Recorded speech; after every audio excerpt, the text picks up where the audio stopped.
262 was the world's first operational jet fighter. The 262 could reach a speed of 525 miles per hour, making it by far the fastest combat aircraft of the entire war. It was well armed with 4 nose cannons, extremely responsive and excellent to fly, its high cockpit giving the pilot exceptionally good views. Although 262s were cheap to build, there were severe shortages of the metals needed for the jet turbine blades. Even worse, the engines themselves were dangerously unreliable and had a lifespan of just 25 hours.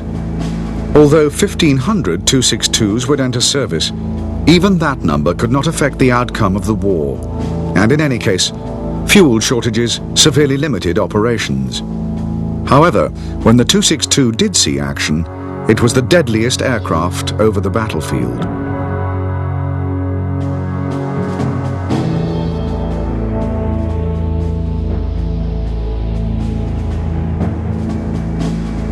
The V-2 rocket was designed as long-range artillery and was one of the greatest single advances ever made in weapons technology. The rocket began development in 1936 at Peenemünde in North Germany, and extensive testing took place throughout the 1930s. At launch, the V-2 weighed 13.5 tons, and it was driven by a powerful alcohol and liquid oxygen motor. The rocket was guided by a gyroscopic system that placed it on a ballistic trajectory. It carried enough fuel for 1 minute of thrust, at which point the engine cut out and the rocket plunged silently towards the Earth. The V-2 had a 350-mile range, and its 1-ton explosive head would strike its target at an unprecedented 3,800 miles per hour. By the end of the war, nearly 6,000 V-2 rockets would have been produced.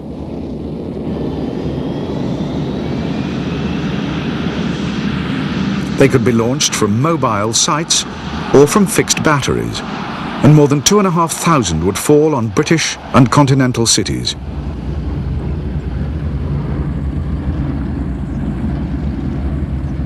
During the Rhine battles, the V-2 would be used tactically to try and stop the Allies crossing the vital rivers, protecting the Reich.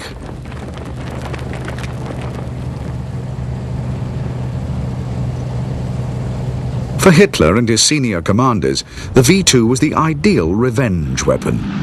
It was meant to terrorize civilians and undermine morale, and a version was even planned that could strike the United States. A huge amount of Germany's industrial resources was poured into the rocket program in the hope that it would be the V-2 that would eventually split the Western Alliance.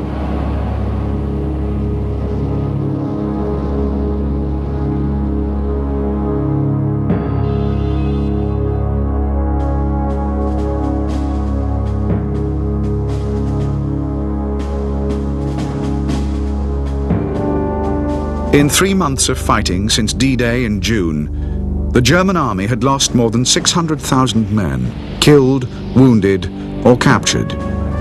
Most of the remaining 250,000 in the West were hastily retreating back to Germany. Units were at just a fraction of their designated strength. Commanders begged headquarters for more men and more equipment, but Germany had precious little reserves left. Many staff officers in the Wehrmacht and Luftwaffe were sent to the front, their places taken by women, while old men, boys, industrial workers, East European volunteers, and even walking wounded were rounded up and put into uniform.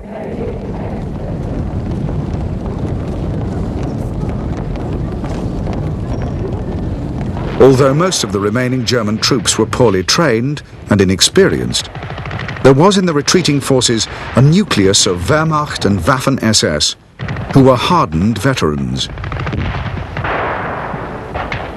Their surviving commanders were some of the most experienced and tactically skilled in the world, and were able, even when in full retreat, to regroup and launch rapid counterattacks. It would be this hard core of Wehrmacht and SS who would prove deadly in finding Allied weak spots and launching the most unexpected and vicious counteroffensives.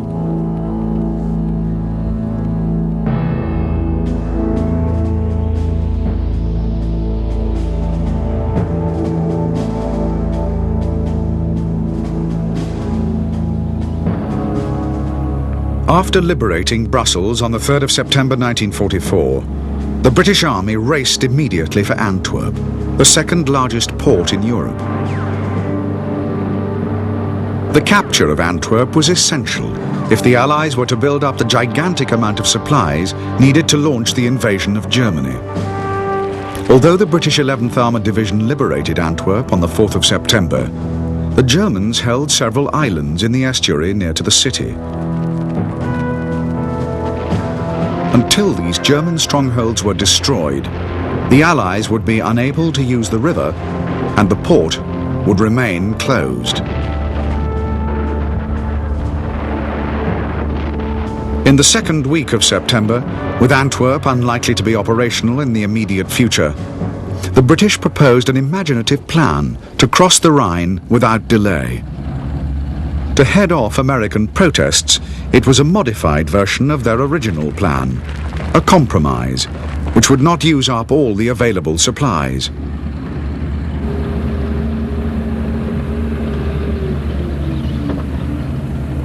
Codenamed Market Garden, it would be mounted without the need for a massive and time-consuming build-up of supplies. Not only this, Market Garden would also outflank Germany's Siegfried Line. On September the 10th, Eisenhower gave Market Garden the green light. Montgomery had just 7 days to finalize plans for the largest airborne offensive in history.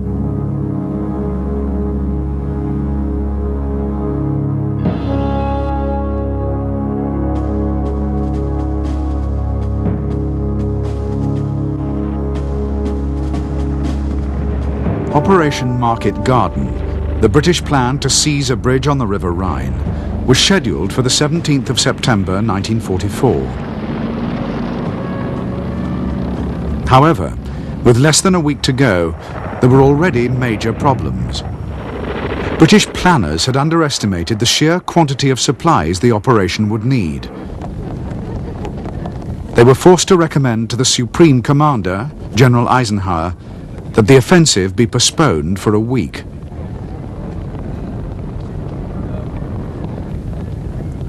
Eisenhower knew that German resistance was stiffening daily, and any delay would mean a stronger German defense and heavier Allied casualties. To the fury of his American generals, he ordered resources shifted from the south to support Market Garden.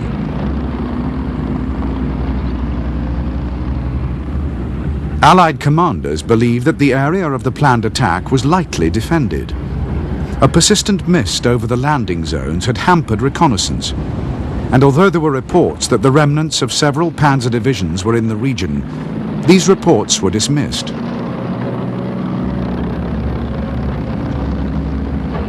By the 17th of September, as planned, 3 airborne divisions were ready to drop deep behind enemy lines.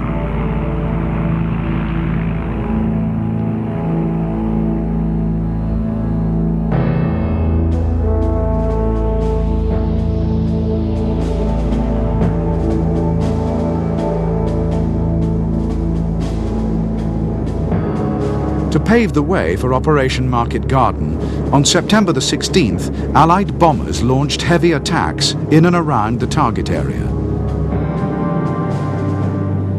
German army barracks and local air defences were hit repeatedly. The following morning, the airborne landings began. Because of a shortage of transport aircraft, the landing forces had to be dropped in waves, even though it weakened the impact of the assault. As the First